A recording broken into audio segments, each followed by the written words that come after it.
मुलं नाचत असली आणि मला हाक मारली, मामा या नाचाय, तर माझ्या नाचण्यामुळे जर त्यांना आनंद मिळत असेल तर मी नाचणार असतो. त्या मुलाने हाक मारली, मामा इकडे या. म्हणलं काय? गोट्या खेळा. जर माझ्या खेळण्यामुळं माझ्या गोट्या खेळण्यामुळे त्या मुलांचा आनंद होत असेल तर मी गोट्या पण खेळतो. त्यामुळे कार्यक्रम खूप चांगला आहे. असंच खेळत राहा, आनंदात राहा. हे महोत्सवाच्या निमित्तानं तुम्ही सगळे एकत्र येता, एकत्र या आनंद एकमेकात वाटा, मिक्स व्हा, मन मोकळे करा. नाहीतर मी कसन, माझं कसन, बघा मी मंत्री आहे, मी जरी मंत्री असलो आणि लग्नाची वरात चालली असली आणि नवरदेव मुलं नाचत असली आणि मला हाक मारली, मामा या नाचाय, तर माझ्या नाचण्यामुळे जर त्यांना आनंद मिळत असेल तर मी नाचणार असतो.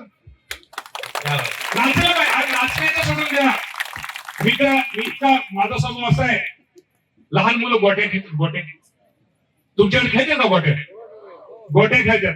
आणि गोट्या खेळताना मी जर चाललो असतो, माझी गाडी चालली असली आणि गोट्या, त्या मुलाने हाक मारली, मामा इकडे या. म्हणलं काय? गोट्या खेळा. जर माझ्या खेळण्यामुळं माझ्या गोट्या खेळण्यामुळे त्या मुलांचा आनंद होत असेल तर मी गोट्या पण खेळतो. त्यामुळे बाबांनो, हे जीवन हे स्पर्धेचं आहे, प्रत्येकाला हे, त्यामुळं आनंदी राहा. हे जीवन पुन्हा पुन्हा नाहीये.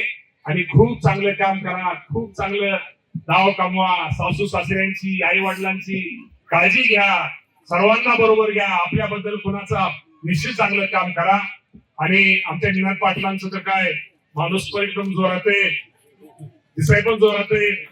त्यामुळं दिसाय म्हणजे अजून लग्न तुमचं झालं पण डबल लग्न काय करायचं? दिसाय जोरात म्हणजे परत म्हणता कोणतं का नाही. मी दिसाय जोरात ह्यासाठी म्हणलं, चुकून एका तुमच्या मुलाच्या घरातल्या लग्नात कुणाच्या नवरी बघायला कोणाबरोबर जाऊ नका, कदाचित लोकांचा गैरसमज तुम्हीच नवरदेव आहे. त्यामुळं असं काय करू नका. शेवटी हसायचं असतं काय.